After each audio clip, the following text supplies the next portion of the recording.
오병이어와 예수님의 감사라는 제목으로 말씀 나누겠습니다. 여러분, 오병이어의 사건은 우리에게 익숙한 이야기예요. 심지어 교회를 다니지 않는 분들도요, 오병이어의 사건, 그 오병이어의 기적, 그거에 대해서 아는 분들이 꽤 있어요. 이 오병이어의 사건은요, 마태, 마가, 누가, 요한복음의 이 사복음서에 모두 기록된 유일한 기적이에요. 복음서에요, 수많은 기적들이 나오죠. 예수님이 수많은 기적들을 행하셨지만 그 기적들이 공통적으로 모든 복음서에 나오는 건 이게 유일한 기적이라는 거예요. 하나님이요, 어떤 것을 한 번만 언급하셔도 중요한데 이 사건이 얼마나 중요하기에 4번이나 언급하셨을까요? 오늘 이 오병이어 사건을 통해서 하나님의 그 은혜가 있기를 바랍니다. 특별히 요한복음 6장을 보면서 한번 말씀을 나눠보려고 해요. 요한복음 6장 1절부터 한번 우리 4절까지 먼저 읽어보겠습니다. 요한복음 6장 1절부터 4절이요. 시작. 그 후에 예수께서 디베랴의 갈릴리 바다 건너편으로 가심에, 참고로요, 여기서의 그 후는 예수님이 38년 된 병자를 베데스다 연못에서 고쳐주신 그 사건을 말해요. 그 사건 이후의 일이라는 거예요. 지금 일어나는 일이. 2절부터요. 큰 무리가 따르니 이는 병자들에게 행하시는 표적을 보았음이러라. 예수께서 산에 오르사 제자들과 함께 거기 앉으시니 마침 유대인의 명절인 유월절이 가까운지라. 이 구절을 보시면요, 유월절이 가깝다고 말해요. 다른 복음서에서는요, 이 오병이어 사건을 기록할 때 유월절에 대한 언급이 전혀 없어요. 사도 요한이, 이 요한복음을 기록한 사도 요한이 무엇을 말하고 싶은 걸까요? 요한이 말하고 싶은 건 유월절의 그 죽은 어린 양이 바로 예수님이고, 그 예수님이 영원한 생명을 주시는 그 하늘의 생명의 떡이라는 것을 말하고 싶은 거예요. 이 오병이어 사건을 말하면서요. 그래서 요한은 유월절을 언급해요. 5절을 보세요. 예수께서 눈을 들어 큰 무리가 자기에게 오는 것을 보시고 빌립에게 이르시되 우리가 어디서 떡을 사서 이 사람들을 먹이겠느냐 하시니, 이렇게 말씀하심은 친히 어떻게 하실지를 아시고 빌립을 시험하고자 하십니다. 예수님은 자기 자신이 어떻게 하실지를 알고 계세요. 이 문제를 해결하기 위해서 무엇을 해야 되고 어떻게 해야 이 수많은 사람들이 다 먹을 수 있는지를 예수님은 이미 아세요. 그런데 왜 빌립에게 물어보실까요? 나오죠? 빌립을 시험하시려고요. 과연 지금까지 나와 함께 생활하고 내가 문제 앞에서 어떻게 행동하고 어떻게 하는 게 하나님의 방식인지 믿음의 방법인지를 보여줬는데, 과연 빌립이 나처럼 생각할 수 있을까? 잘 배웠나? 그래서 빌립에게 물어보는 거예요. 그런데 왜 빌립일까요? 왜 많은 제자들이 있잖아요. 근데 왜 빌립일까요? 지금 오병이어가 일어나는 이 장소가요, 벳세다 근처 들판이에요. 그리고 그 지역 출신이 빌립이에요. 여러분, 시험은요, 우리가 가장 잘 알고 있다고 생각하는 데서 이루어져요. 우리가 가장 잘 생각하고 안다고 생각하는 그런 분야에서요. 예를 들어 만일 제가요, 어떤 사업을 이제 시작해요. 사업을 해요. 그래서 그 사업이 승승장구했어요. 어떤 일이 생기면 이런 문제 A라는 해결책을 선택해요. 그리고 또 다른 상황에서는 B라는 해결책을 딱 선택해요. 근데 일들이 해결되는 걸 경험해요. 오랜 시간 하다 보니까 이제 노하우가 쌓이겠죠. 그리고 이제 전문가 중에 전문가가 제가 된 거예요. 그때 주님이 저한테 오셔서 딱 물어요. 지금 너의 사업에 이런 문제가 생겼는데 이런 경우에 너 어떻게 할 거야? 제가 가장 잘 알고 있다고 생각하는 그 지금까지 승승장구해서 노하우가 있다고 생각하는 그 분야에서 질문하는 거예요. 저에게는 이미 오랜 경험을 통해서 이런 경우는 어떻게 해야 합니다 라는 매뉴얼이 이미 있어요. 그런데도 물으세요. 왜 그러실까요? 우리가 가장 잘 알고 있다는 부분에서는요, 우리가 더 이상 하나님께 잘 묻지 않아요. 더 이상 하나님의 도움을 구할 필요성을 못 느끼잖아요. 그래서 하나님이 들어오실 틈이 없어요. 이미 다 알고 있다고 여겨 더 이상 하나님과 의논하고 더 이상 상의하지 않아요. 지금 빌립의 경우가 그래요. 벳세다 고향인 빌립은요, 그 지역에서 이 수많은 사람을 먹이기 위한 시설이 있을까? 가게가 있는지 없는지를요 잘 알고 있어요. 예수님이 요구하신 것이 이 벳세다 지역에서 과연 가능한지 불가능한지를 알고 있어요. 실제로 많은 학자들이요, 빌립이 그 지역을 잘 알고 있었기 때문에 예수님이 빌립에게 물었다고 말해요. 그 지역에서만큼은요 빌립이 가장 잘 알아요. 그 지역에 대해서 누구보다 잘 알고 있는 빌립에게 예수님이 물어요. 우리 이것을 어떻게 하면 할 수 있을까? 7절이요. 빌립이 대답하되 각 사람으로 조금씩 받게 할지라도 200데나리온의 떡이 부족하리이다. 여러분, 1데나리온은요 노동자 하루의 일당인데 200데나리온은 7, 8개월치의 임금이에요. 그런 많은 돈이 있어도 조금밖에 안 돼요. 불가능해요. 예수님 말하는 거예요. 지금 빌립은요 자기의 생각에만 갇혀서 모든 것을 해결하실 수 있는 그 주님 앞에서 예수님 이건 불가능해요 라고 말해요. 이 구절을 보면서 한번 제 자신을 생각해 봤어요. 내가 지금 내 생각에만 갇혀 있는 어떤 영역이 있나? 이미 다 안다고 생각해서 더 이상 기대도 하지 않고 기적을 기대하지 않는 영역이 뭐가 있을까 생각해 봤는데 꽤 있더라고요. 이제 어느 정도 제가 인생의 경험이 있다 보니까 어떤 일이 생기면 그것에 따르는 결과가 예상이 돼요. 그리고 어떤 일이 생기면 어떻게 해야 하고 누구에게 연락을 해야 되고 어디를 가야 하고 어떻게 해야 할지를 경험적으로 이제 좀 알아요. 여러분도 그러지 않으세요? 어떤 일에 대해서는 이미 잘 알고 있어서 이미 결과가 예상되는 영역들이 있어요. 그때 주님이 여러분에게 물으세요. 그 문제, 지금 일어난 이 문제 해결하기 위해서 어떻게 해야 할까? 이미 주님 자신은요 무엇을 해야 할지 알고 계세요. 근데 우리한테 물으세요. 그때 우리의 대답이 이 빌립과 같지 않기를 바라요. 주님, 이 문제는 이렇게 해결해야 하는데 지금 돈이 부족하고 자원이 부족하고 사람이 없어요. 이렇게 우리의 생각을 말하는 게 아니라 주님, 제 생각보다 더 좋은 생각을 주님이 하고 있고 주님의 방법이 가장 좋은 방법입니다. 그렇게 고백할 수 있는 저와 여러분이 되시기를 바랍니다. 그런데요, 지금 빌립은요 예수님이 안 보여요. 오직 나의 경험, 나의 해답만으로 문제를 바라봐요. 8절부터 한번 9절 읽어보겠습니다. 시작. 제자 중 하나 예수께 여짜오되 여기 한 아이가 있어 보리떡 5개와 물고기 2마리를 가지고 있나이다. 그러나 그것이 이 많은 얼마나 되겠사옵니까? 그런데 그때 안드레가 한 아이와 그 아이가 가지고 있는 것들을 봐요. 보리떡 5개와 물고기 2마리가 있구나. 터무니없는 양이죠. 예수님께요 이걸 말할 필요도 없어요.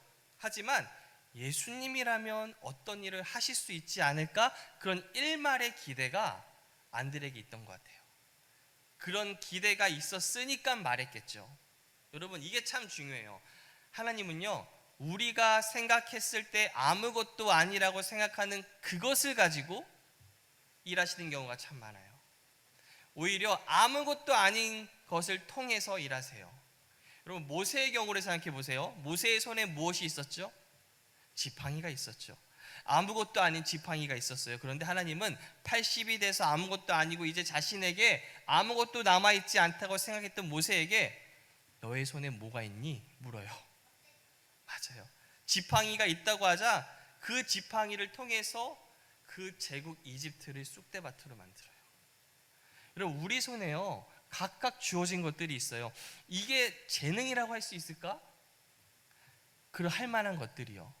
이걸로 내가 뭘 할 수 있을까? 할 만한 것들이 다 있어요. 이거 별거 아닌 건데 그런 것들이 모두에게 있어요.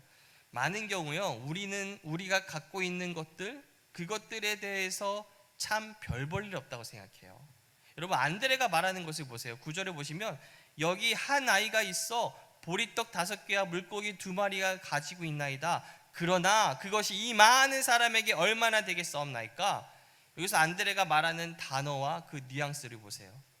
작은 아이가 가져온 이 보리떡이요, 그리고 물고기 앞에 헬라어에는 작은이란 단어가 있어요. 이 작은 물고기요, 이 작은 것들이 이 많은 사람들에게 뭐가 도움이 되겠나요?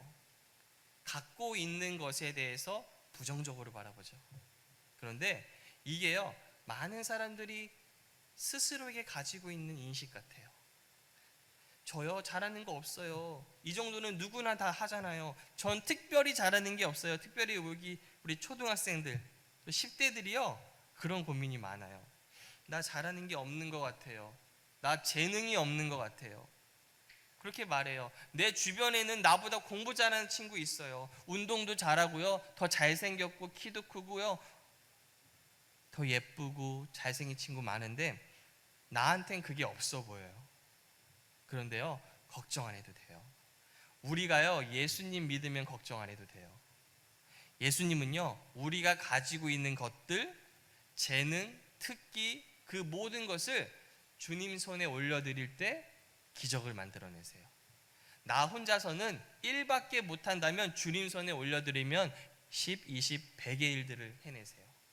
그러면 질문이요, 우리가 어떻게 주님 손에 올려드릴까요? 예수님은 우리 눈에 보이지 않아요. 그러면 우리가 어떻게 주님께 가져갈까요? 바로 입술의 말을 통해서예요. 어떤 일을 하기 전에요, 예수님, 제가 하려는 이 일을 주님이 도와주셔서 잘할 수 있도록, 넘치는 열매를 맺을 수 있도록 도와주세요. 말을 하는 거예요. 주님, 저에게 주어진 이 재능 정말 작아 보였는데요, 제가 주님 손에 올려드립니다. 제가 일을 할 때 주님이 놀랍게 같이 일해 주세요. 이렇게 말을 하는 거예요. 그렇게 주님 손에 올려드리는 거예요. 겨우 말하는 건데 그런 일이 일어날까요? 여러분, 마가복음 7장 29절에는요, 말 한 번 잘해서 기적을 경험한 수로보니게 여인의 이야기가 나와요.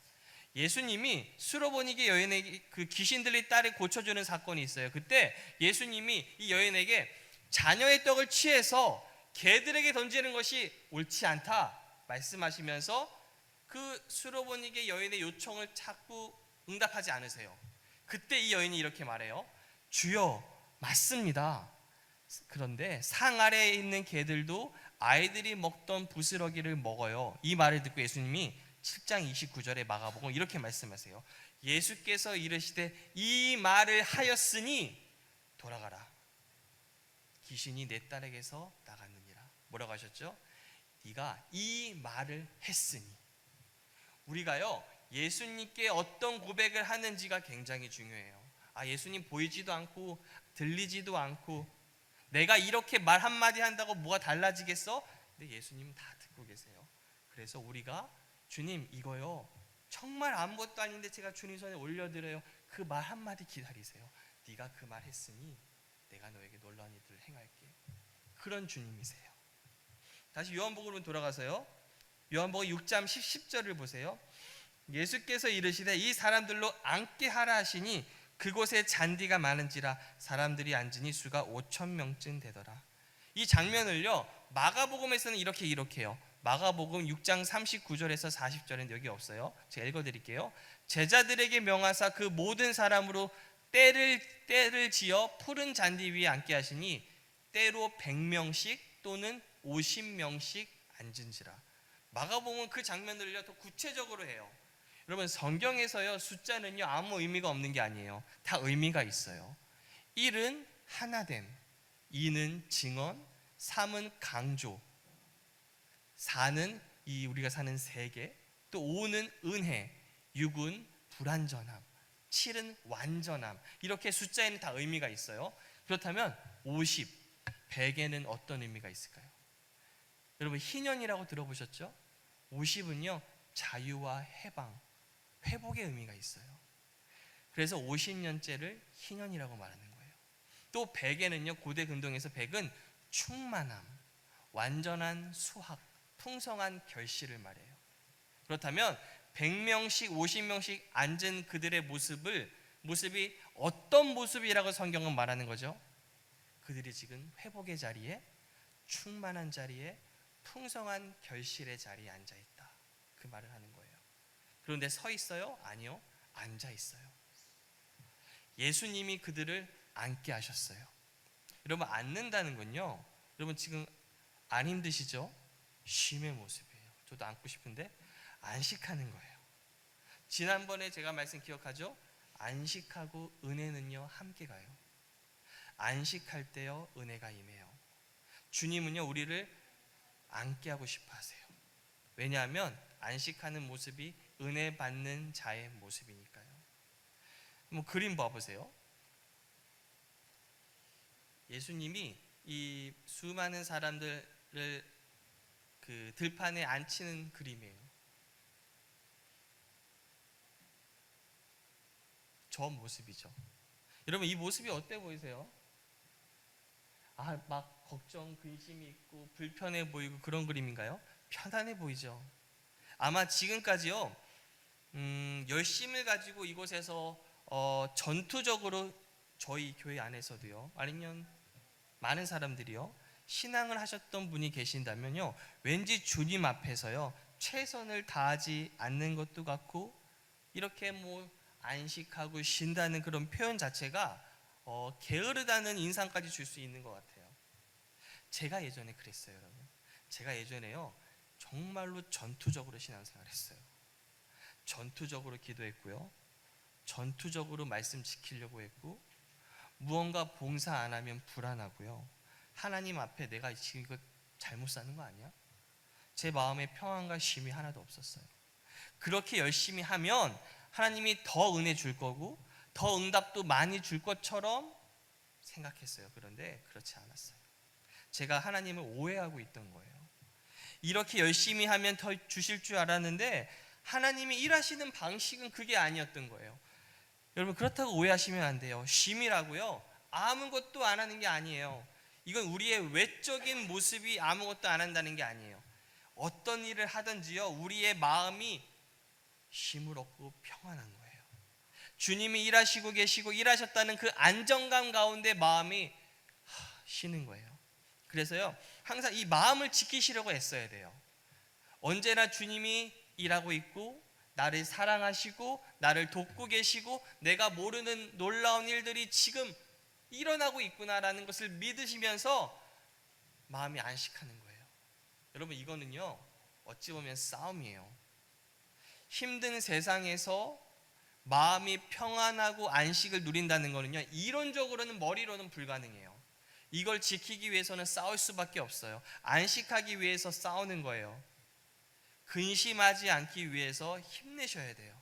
그래서 저는요 어떤 일로 인해서 걱정되고 마음이 힘들게 되면요 처음엔 기도하죠. 기도해요. 하지만요 기도를 하면 할수록 자꾸만 그 문제가 또 생각나고 더 생각나고 힘들 때가 있어요. 내가 분명히 하나님께 하나님 이거 문제 도와주세요 라고 하는데 그 문제를 말하다 보니까 오히려 그 생각이 더 나는 경우가 많이 있어요. 문제를 자꾸만 더 묵상해요. 제가 그럴 때는요 저 기도 안 해요. 그 문제에 대해서 이제 생각조차 하지 않으려고 그래요. 그 문제에 신경 안 쓰려고 노력해요. 그래서요 산책을 가기도 하고요, 책도 보고요, 또 재밌는 예능 프로그램 보면서 깔깔 웃기도 해요. 그러면 신기하게도 어느샌가 그 문제가 해결돼 있어요. 여러분도요 어떤 문제가 너무 신경 쓰이고 기도를 해도 오히려 자꾸만 문제가 더 크게만 느껴지고 내가 눌리는 것 같다면 기도하지 마세요. 산책하러 나가세요. 차라리 친구 만나서 차 드시고 커피 드시고 그렇게 대화를 하세요. 그리고 그 문제에 눌리지 않을 주위의 믿음의 동역자들에게 기도 부탁하세요. 목사님께, 교회 많은 성도님들에게 기도 부탁하세요. 저희가 이렇게 교회에 모여서 같이 신앙생활하는 이유 중에 하나는요 서로가 서로의 짐을 나눠 갖기 위한 거예요. 그래서요 기도 제목이 있으면 우리 다 알려주세요. 저에게도 알려주시고 목사님께도 사모님께도 다 알려주세요. 여러분, 상대적으로 작은 교회의 이점이 뭔지 아세요? 그건 목사가요 성도님들의 이름을 한 사람 한 사람 불러가면서 기도한다는 거예요. 수백 수천 명이 모이는 교회 목사님은요, 솔직히 한 사람 한 사람 기도할 수 없어요. 마음이 없어서가 아니라 물리적으로 불가능해요. 그러니 여러분 적극적으로 기도 제목을 알려주시고 나눠주세요. 요한복음 6장 11절 보세요. 예수께서 떡을 가져 축사하신 후에 앉아있는 자들에게 나눠주시고 물고기도 그렇게 그들의 원대로 주시니라. 안드레가 별것 아니라고 여기 물고기 2마리와 보리떡 5개를 가지고 예수님이 감사하세요. 여러분 축사하셨다는 건요, 감사하셨다는 뜻이에요. 여러분 예수님이 지금 기적이 일어나는 것을 눈으로 바라보고 감사하셨나요? 물고기 2마리와 보리떡 5개가 갑자기 놀랍게 많아져서 수많은 사람들이 다 배부르게 된 것을 본 후에 감사하셨나요? 아니요. 아직 어떤 일도 일어나지 않았는데 먼저 감사하세요. 감사하고 나신 후에 기적이 일어나요. 그런데 예수님은요, 어떻게 아무것도 일어나지 않았는데 미리 감사할 수 있었을까요? 예수님은요, 하나님이 이미 일하고 있는 것을 믿었어요. 하나님은 공급하시는 하나님이라는 것을 알고 믿었어요. 모리아 산에서 아브라함이 이삭을 바치려고 할 때 하나님은 이미 순양을 준비했어요. 언제나 앞서서 준비하시는 분이 하나님이에요. 예수님은 그 하나님을 알고 있어요. 그래서 지금 어떤 필요성이 생겼어요. 이걸 해야 되는 필요성이 있어요. 근데 하나님이라면 미리 다 준비하시는 분이야. 그 믿음이 있는 거예요. 여전히 문제가 눈앞에 있지만 공급하시는 하나님인 걸 알고 있기 때문에 미리 감사하시는 거예요. 성경은요, 수많은 하나님의 모습들이 나와요. 여호와 라파, 치유하신 하나님, 여호와 이레, 공급하시고 준비하신 하나님, 여호와 니시, 승리를 주신 하나님, 여호와 샬롬, 평강을 주신 하나님, 여호와 로이, 목자가 되어 주신 하나님, 여호와 삼마, 항상 함께 임재하신 하나님. 그 하나님을 안다면 내가 아플 때 무엇이 생각나야 돼요? 여호와 라파, 치유하신 하나님. 그 하나님을 알고 있기에 미리 감사하는 거예요. 우리는 항상 미리 보기 전에 감사할 수 있어요. 여러분 혹시 지금 어려우세요? 해결할 일이 있으신가요? 먼저 앉으셔야 돼요. 평안한 마음을 가지시라는 거예요. 주님은 먼저 그 많은 무리들에게 음식을 나눠주기 전에 앉으라고 하셨어요. 50명, 100명씩 앉게 하셨어요. 회복의 자리, 충만하고 결실이 풍성한 자리에 그들을 앉히셨어요. 하나님은요, 우리를 위해 늘 예비하심이 있어요. 추수할 씨앗을 주시고 그 씨앗이 결실을 맺을 때까지 다 인도해 주세요. 우리가 할 일은요, 그저 믿고 감사하는 거예요. 여러분, 감사는요, 평안히 우리의 마음의 쉼을 우리가 조금씩 믿게 될 때 나오는 가장 큰 반응이 감사예요. 눈으로 보이지 않지만 이미 일하고 계시는구나, 믿기에 감사할 수 있어요. 여러분, 오늘이 추수감사절이죠.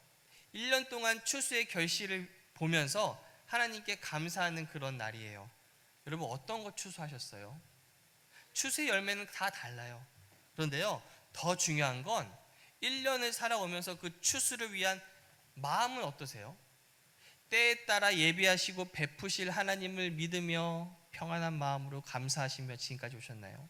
물론 하루하루 열심히 주어진 일에 걱정도 하고 근심도 하고 그렇게 하루하루를 살아내어도 추수할 것이 여전히 주세요. 하나님은 그렇게 좋은 하나님이에요. 하지만 우리는 믿음으로 미리 감사하며 사는 자의 추수였으면 좋겠어요.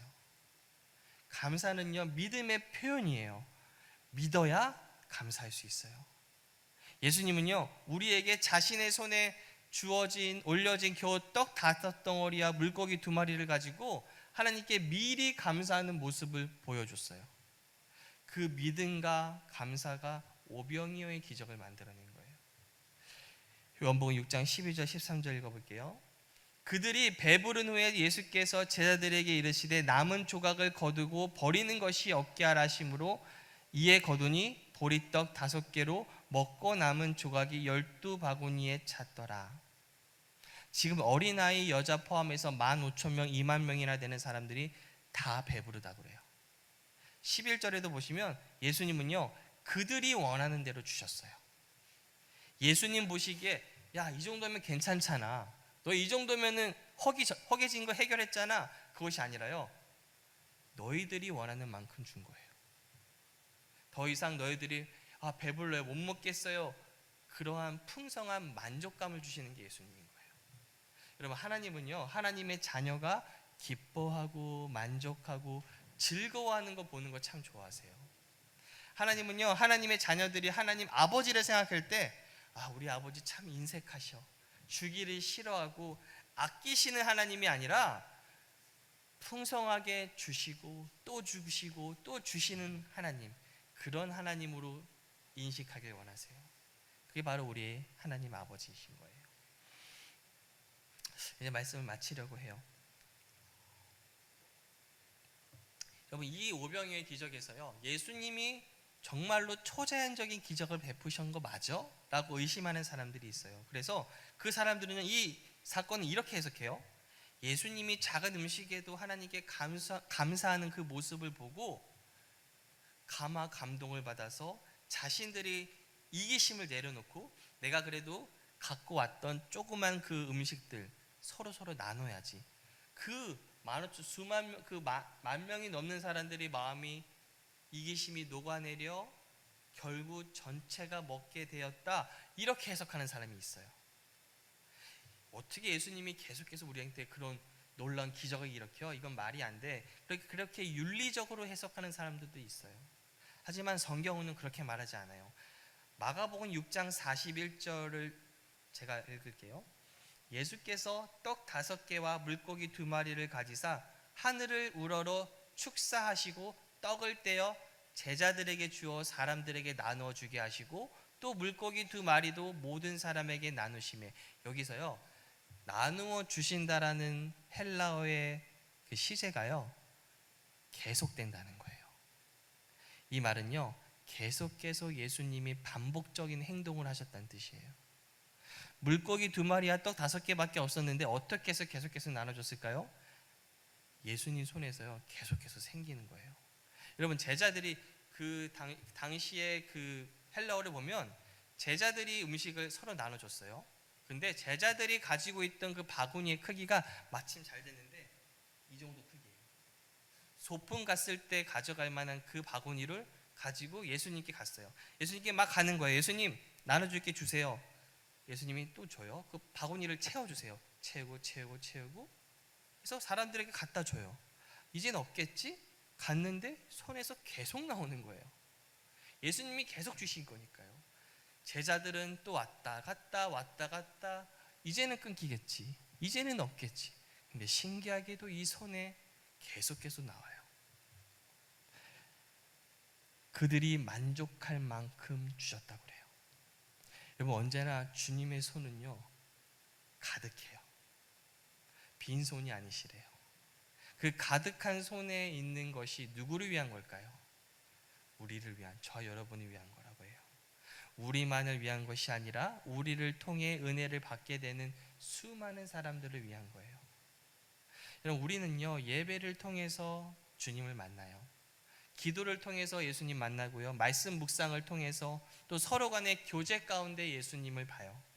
주님은요, 절대로 빈손으로 우리 보내지 않아요.